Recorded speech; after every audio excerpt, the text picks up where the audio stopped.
What's up, guys? And here we are with our third episode of Road to the Premier League with Dagenham. And in this episode, we'll actually be playing a game. We're going to be playing against Chesterfield. We'll simulate a couple games first to get to that game. But as you can see here in the table, Chesterfield is actually in second place and undefeated. So if we can beat them, that will be something amazing, actually, because then we will be tied with them and likely tied for second place depending on how the other clubs do, of course. But we will be up in at least a playoff position, that's for sure. And our team is slowly improving, actually. Ozike now overall 64. He is looking great these days. And same with Payne, actually. He's 57 now. He just keeps on going. He's playing very well, so I'm going to play him in this match because of how in form he is. But there's a number of other players who are doing very well as well. And as you can see here, Ozike and Wilkinson currently negotiating new contracts for them. They're my two most valuable players and my two really young, strong players. So it'll be great to see them in the squad for years to come. But here we go against our first match, away match. See what we can do. Nothing so far in the 30th. Oh, but in the 32nd, Tennis is able to score. Oh, he's looking good. Oh, they equalize, though, to make it 1-all. Can we find a winner? We do. Alito, he is an animal these days. My God, I think he's our leading goal scorer, and he's able to get us that victory very end. Oh my God, I'm glad to have that pacey man on our squad. It is great. And Ozike declines, but Wilkinson accepts. And I think Ozike declined because in this game, I don't think you can allow contracts to go over 5 years. And as you can see there, he's 4 years, 9 months. And I believe Wilkinson's, oh yeah, 3 years, 9 months. We could get him another year in, but I think that's good for now. Maybe later in the season, though, we'll look into that. Here we go. Our next match will be against Chesterfield, though. We'll be playing this match, which is something new, of course. I'll be trying to do this for the matches to come, like play at least every other episode. Actually, at least every third episode. Likely every other episode, though. And there's our scout. He hasn't found anyone too good, so we'll just continue scouting him. And one of our strikers actually wants to leave the club. No surprise there. We have way too many strikers for a 4-3-3 formation for such a small club. So we'll probably be selling him in the transfer window. And just taking a look at the squad, everyone's in form. It is great to see. I'm loving this. Dagenham's already in a playoff position. All the staff wanted me to do was finish fairly high, and being in a playoff position, I am sure reaching their expectations, which is great. And as you can see here, everything's normal. Playing on world class, 6 minutes, and it is clear. So this should be a good match. Hopefully we'll be able to test Chesterfield and maybe even get a victory out of this. But enough of that skill games, and let's get right into it. Let's take down Chesterfield. And early on, I'm able to get a few chances with some nice passing. But it was a little bit hard, I must admit, to break down this team. I'm able to get the cross off, but nothing really comes of it.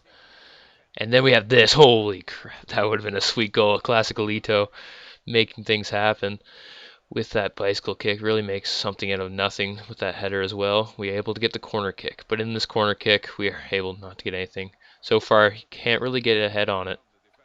But Alito sure got us a fairly good opportunity with that overhead kick. That would have been spectacular.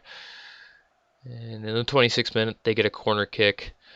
Same thing again, though. Nothing of much of a corner kick. They try to take a shot. It gets deflected wide. So they get another corner kick. And in this corner kick, it seems to be same thing happens. Nothing way too amazing.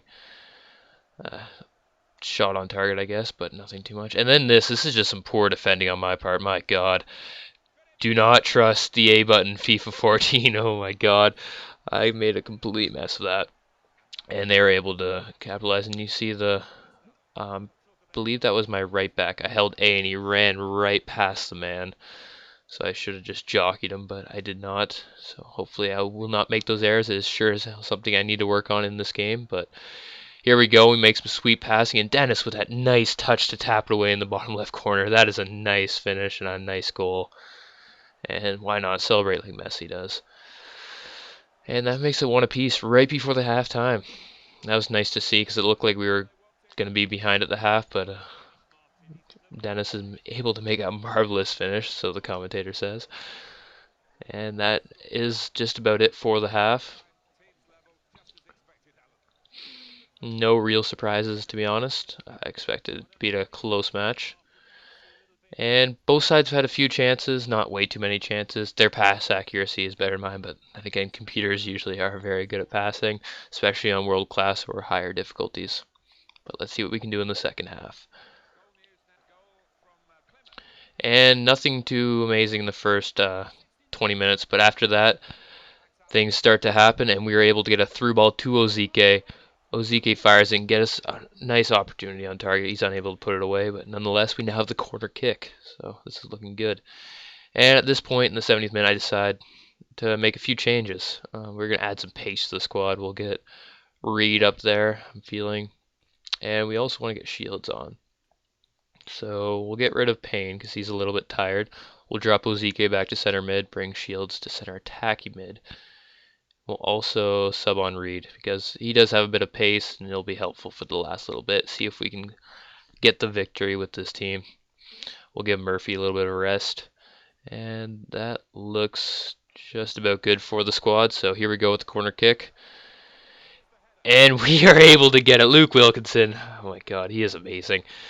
Off the crossbar and in. My god. Well done. I don't know if it's the substitutes or just Luke Wilkinson is a straight up beast. And that makes it 2-1. So now we are in the driver's seat for this match. And not too much longer later, there's some sloppy passing from the computer, amazingly. And I'm able to steal the ball when he's out back. And I capitalize off of this just because I'm given the penalty. That was a soft one, to say the least. But this could very well cost Chesterfield the match. And it gives Reed, but I think we're going to give this to our best player. Extremely consistent player also. And he's our best penalty taker on the pitch currently, Ozike. And let's see what he can do with this one. And he is able to fool the keeper and smash it home, top left corner. That is a very nice goal. And looks like we've almost wrapped this game up, to be honest, unless they are able to get some crazy comeback at the last minute. We do give them the free kick. Hopefully he can't capitalize off this. He might be changing it up. Fake shot, and he hits it over the net. That could very well be their last chance of the game. And by the 85th minute, it looks just about wrapped up. We are able to give a through ball to that main man, Alito, and he smashes it home, bottom left corner. That is the match. 7 league goals for Alito, and he is playing amazing. But that is the end of the match. That was a great win against Chesterfield. I was hoping just to at least pull off a victory or by like 2-1, and we were able to win 4-1, completely dominate the second half to get the victory. That is great to see from our players, digging deep to win this match. And with that victory, Chesterfield is no longer undefeated in the League 2, which is great. And Alito, man of the match, of course. Who else could it be? Ozike played very well as well. And so did Wilkinson, actually. He played very good and even got the goal off the corner kick. And with that victory, I wonder where it brings us in the table. It should bring us fairly high now, which is nice.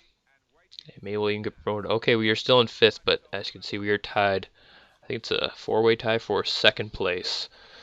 So if we are able to get a victory here, we should be nearly top of the table. But yeah, 4-way tie for a 2nd. I'll just give you a quick peek at it. Here we are.